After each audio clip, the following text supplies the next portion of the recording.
Welcome back, class.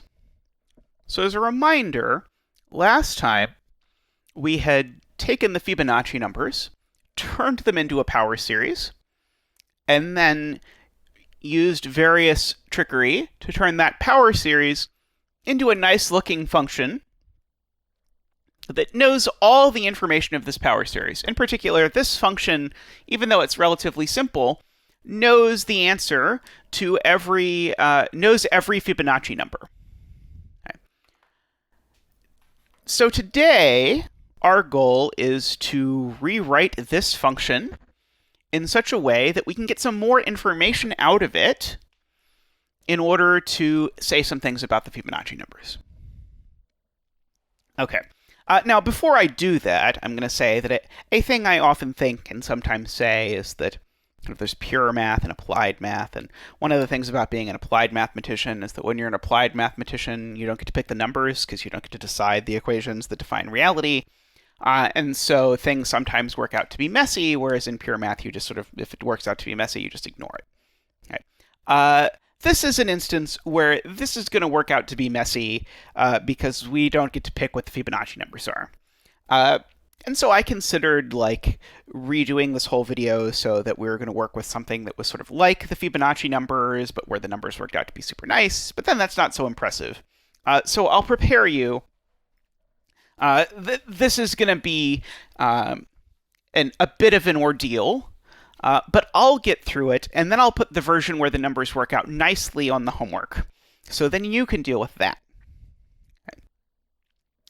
But here's what I want to do. I want to think back to Calculus 2 and think, what did we do when we saw fractions like this?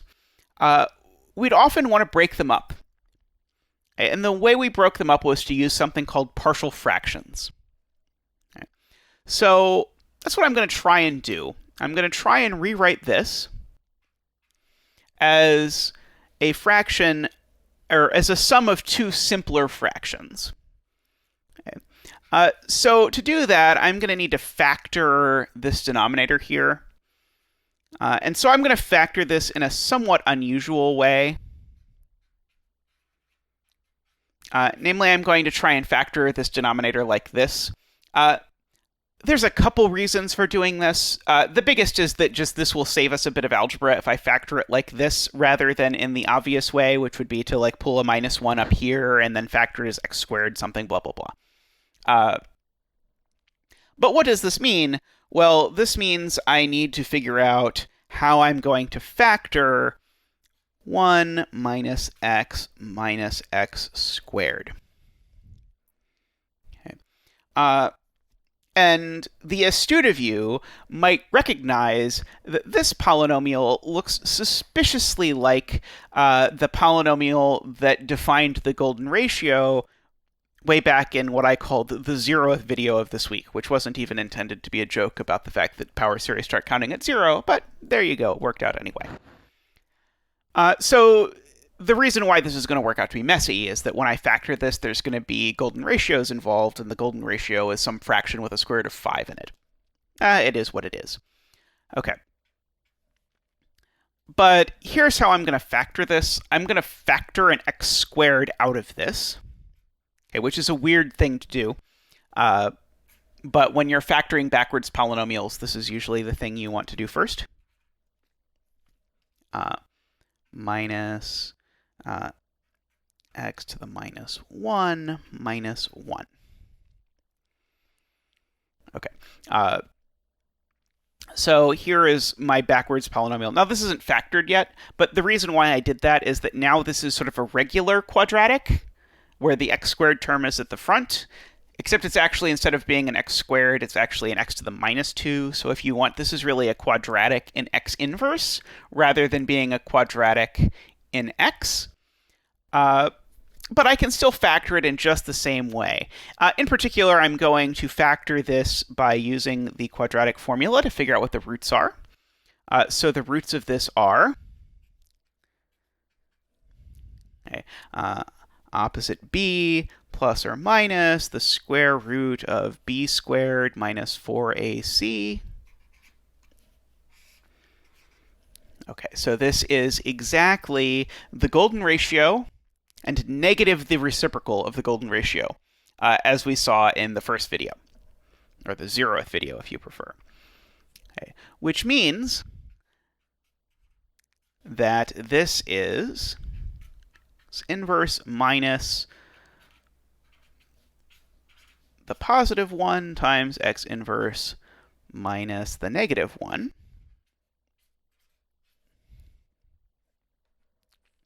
Okay. Note all I did here was my usual thing of saying the roots of a quadratic are the way it factors. So if it has 3 and 4 as a root, then it factors as x minus 3 times x minus 4. That's all I did, except here there's x inverses. But I'm about to dump out the inverses.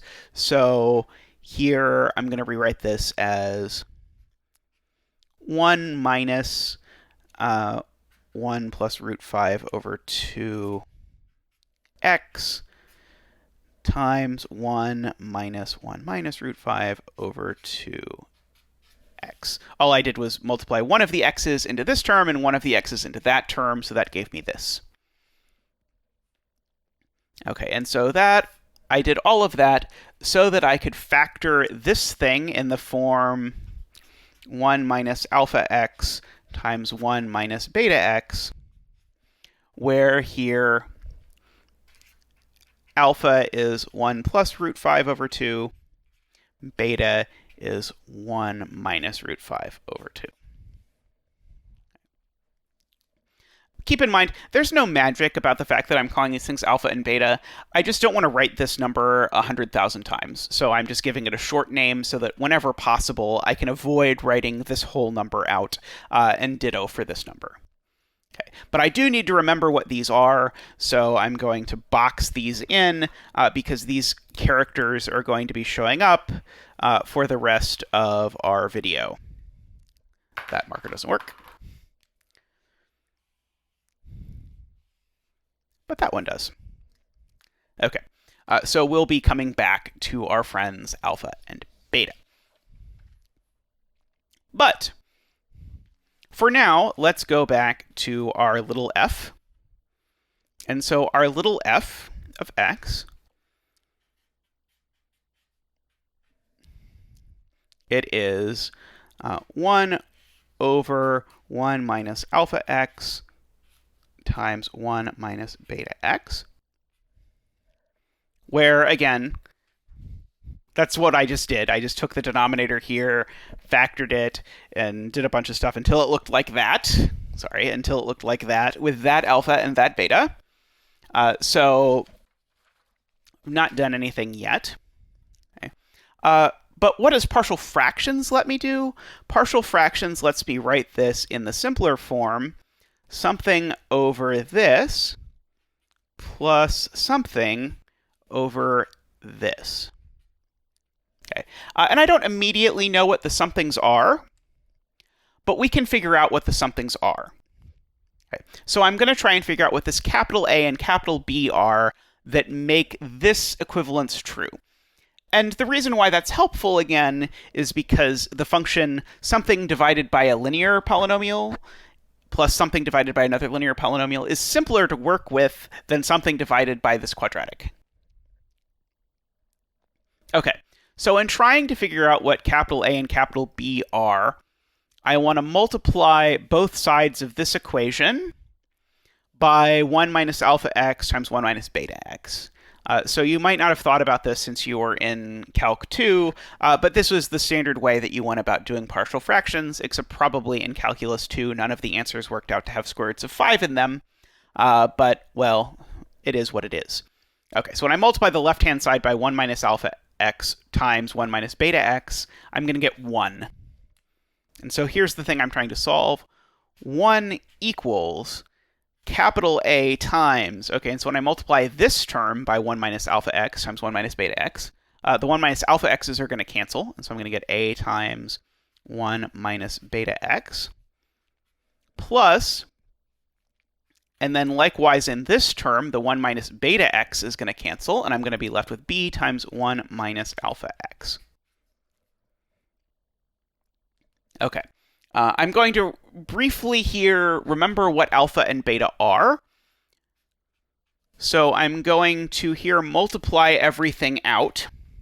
And upon doing that, I'm going to get 1 is equal to a minus, okay, and so beta, recall, I'll go ahead and put this sheet here for now, just so that we have that on standby. Let's put it so it's in the upper corner. There we go. So beta is 1 over 2 minus root 5 over 2. So I have a minus a times a half. And then I have, a times a half times x. I did this wrong before I did it right, and then I tried to do it wrong in the same way. So this is a times a half times x. And then because beta, again, has a minus root 5 over 2, and I'm subtracting, I'm going to get plus a times root 5 over 2 times x. Okay, likewise, plus capital B minus b times 1/2 times x. And then now minus b times root 5 over 2 times x. Okay, and I'm going to collect everything I can into 3 terms. So there's going to be an a plus b term that's just the thing that has no x's in it. Then I'm going to have an a minus b times root 5 over 2 times x. And then I'm going to have a minus, and now a plus b times x over 2.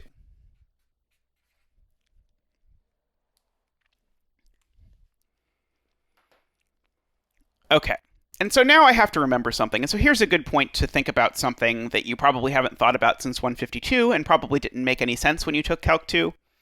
But this equal sign, this is sort of a weird equal sign because it's coming again from this equal sign. And this equal sign is telling me that these two things are equal as functions. And so what that means is that no matter what value of x I put in, I should get the same answer back. And the only way that's possible is if the coefficient of x over here is 0. Because if at the end of the day the coefficient in front of x, keep in mind there's 2 terms with x, is anything but 0, then this side changes when I change x, and this side doesn't. Okay. And so what that must mean is, in combination, these two things, the a minus b times root 5 over 2 and the a plus b, those things have to add up to be 0. And then this a plus b, it has to be 1. So I'm going to handle that part first. So I've got a plus b, that part's 1. And so in particular, that tells me that b is 1 minus a. Okay, and now I'm going to substitute this into the claim that everything else here, it all has to add up to be 0. So, namely, just to spell that out, a minus b times root 5 over 2 minus a plus b times a half. That's the coefficient of x. That had better be 0.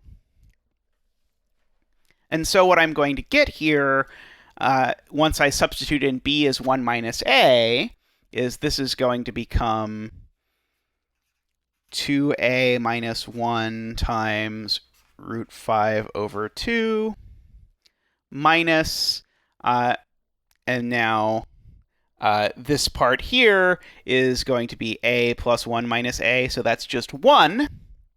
In fact, if you'll recall before, we said a plus b was 1, so we just knew that was going to be 1. So this is minus a half in total is equal to 0. Okay. On the next line here, I'm going to multiply everything through here by 2 just to clear that out. So I'm going to get a 2a minus 1 times the square root of 5 minus 1 equals 0. And I'll go ahead and just FOIL this out. So there's a 2a root 5 minus a root 5 minus 1 is equal to 0. And I'm trying to solve for a anyway, so let's go ahead and bump all this stuff over here. So I'll get 2a root 5. That's supposed to be, and so now this is going to be root 5 plus 1. And so that will give me that a is root 5 plus 1 divided by 2 root 5. And so then b is, if I remember, b was, going back here, b was 1 minus a. So b is 1 minus this number. So that is 2 root 5 over 2 root 5 minus this number. And so that will be root 5 minus 1 divided by 2 root 5. Okay. Lovely. I can make that a little more palatable for you. Only a little bit, but I can make this a little better if I point out to you that this is alpha, and this is beta. So capital A here is alpha divided by square root of 5, and capital B is beta divided by square root of 5. Okay. So now we can go back to writing down what f of x is. Okay. Namely, f of x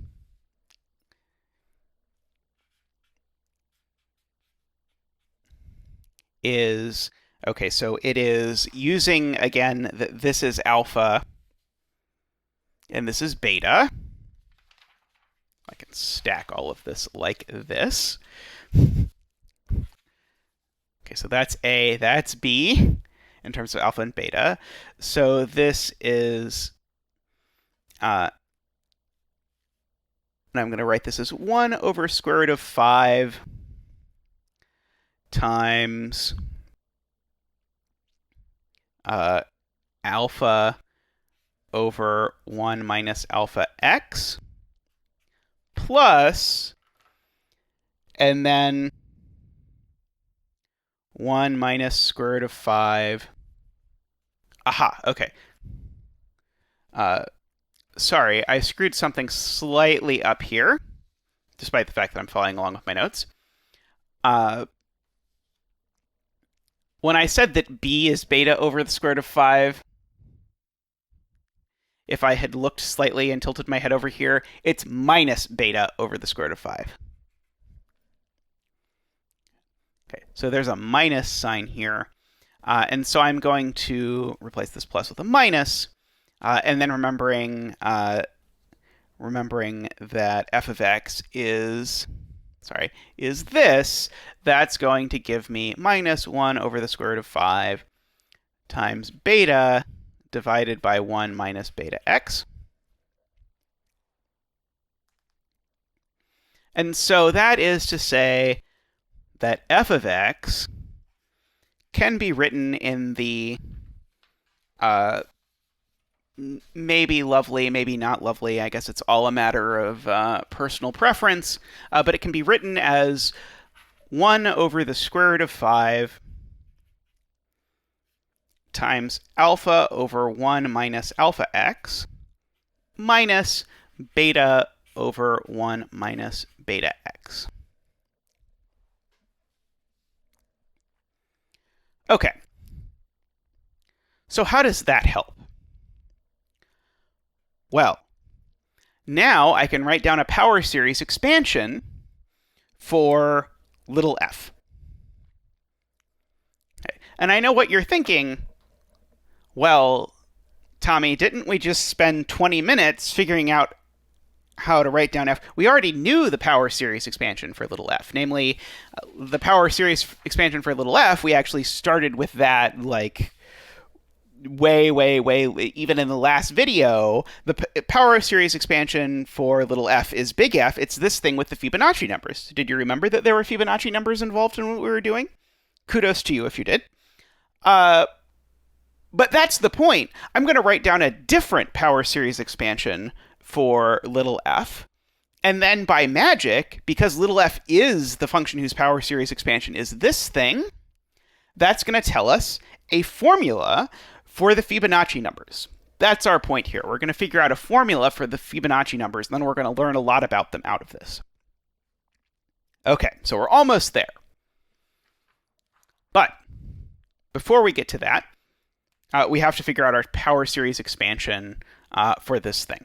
Okay. So we're going to start by remembering that the power series expansion for 1 over 1 minus x is 1 plus x squared plus x cubed plus dot, dot, dot. Okay. If I put an alpha x in for x, that would be 1 over 1 minus alpha x. That'll be 1 plus alpha x plus alpha squared x squared plus alpha cubed x cubed plus dot, dot, dot. All I did was take this formula and substitute every x with an alpha x, which will give me that. Okay. So then if I want alpha over 1 minus alpha x, I just have to multiply the left and right-hand side of this equation by alpha. So that will give me alpha plus alpha squared x plus alpha cubed x squared plus alpha to the fourth x to the fourth plus, x cubed plus dot, dot, dot. And you can do something identical for beta over 1 minus beta x. So that is beta plus beta squared times x plus beta cubed times x squared plus beta to the fourth times x cubed plus dot, dot, dot.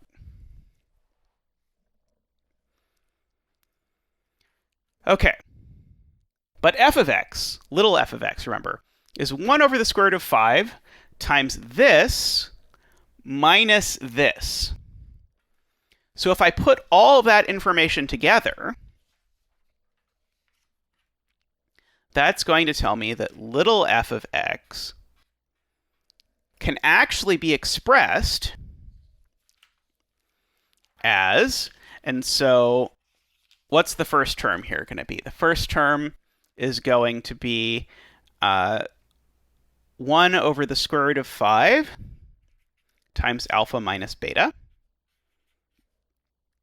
plus, and then the next one will be 1 over the square root of 5 times alpha squared minus beta squared times x plus 1 over the square root of 5 times alpha cubed minus beta cubed times x squared plus dot, dot, dot. Okay. But this, remember, is equal to our Fibonacci sequence. So this is 1 plus x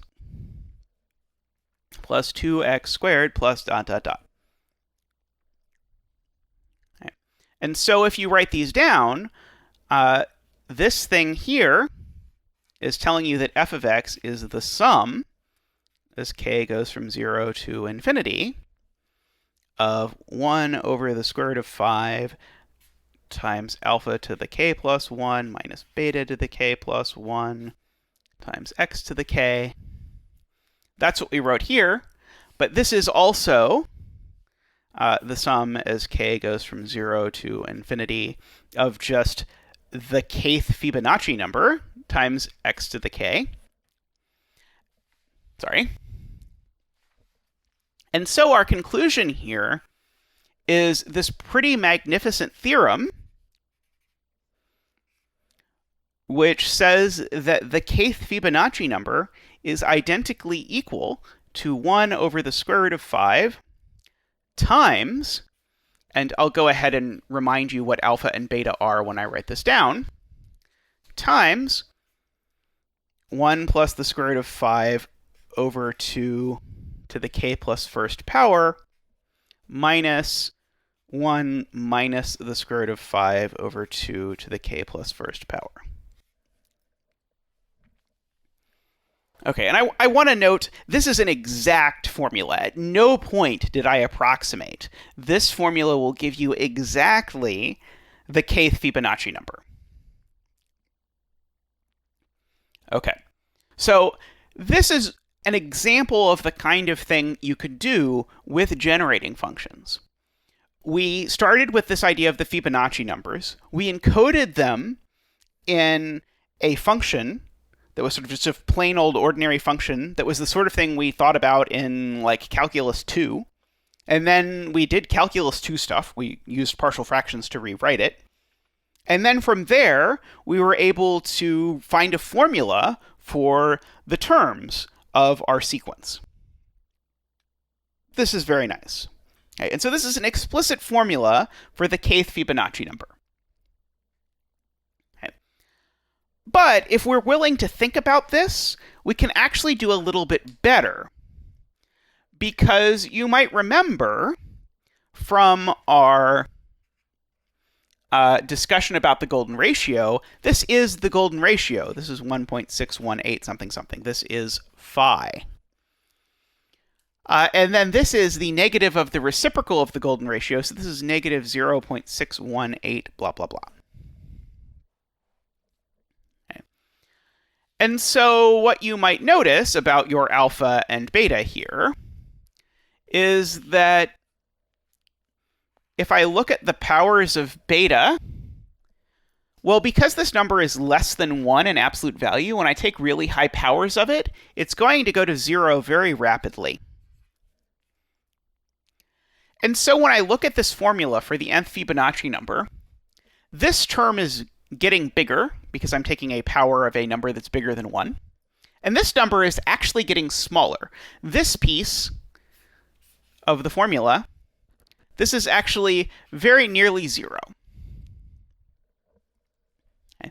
In fact, actually, you can check that as soon as you take the second power of this number, this negative 0.6 number, the second power of this number is already less than a half. And so what that means is that actually I can throw away this number entirely and just take the kth Fibonacci number.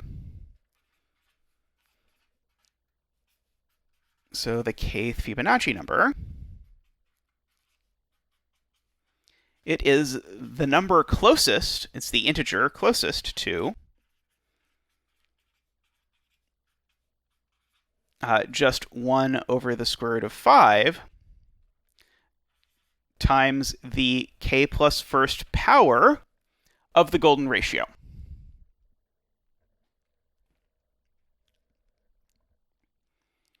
Okay. And that again is just saying, hey, this term here is so negligible that it's not going to matter at all what happens to it by the time k is of any reasonable size.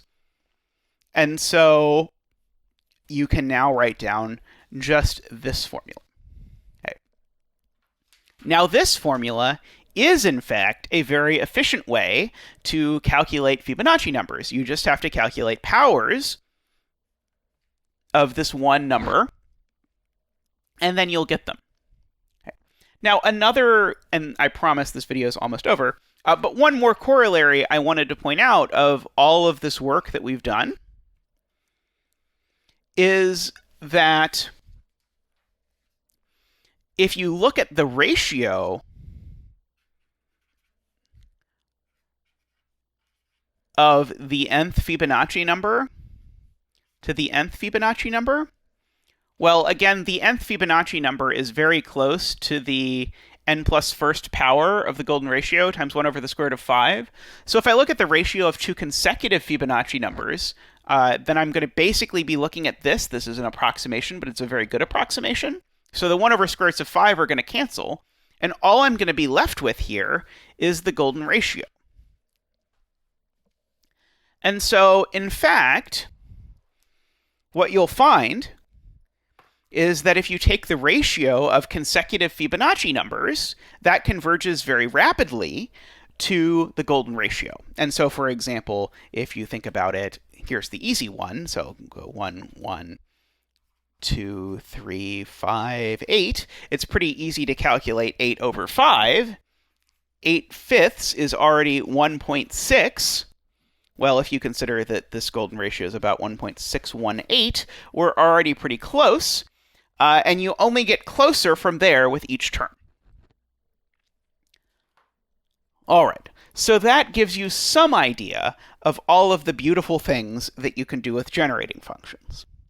But I want to do more beautiful things. So next time, we're going to talk more explicitly about combinatorial things. So we're going to go back to partitions, and we're going to talk about how partitions connect with generating functions. And we're going to go back and prove some of the identities that we've already talked about.